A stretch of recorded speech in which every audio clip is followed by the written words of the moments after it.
очень эти не пишут, потому что очень просто. Я говорю, я поняла, что вы делали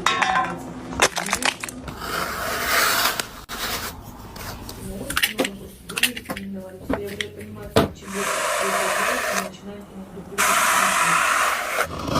со своими советами, со своими этими, да, каждый пытается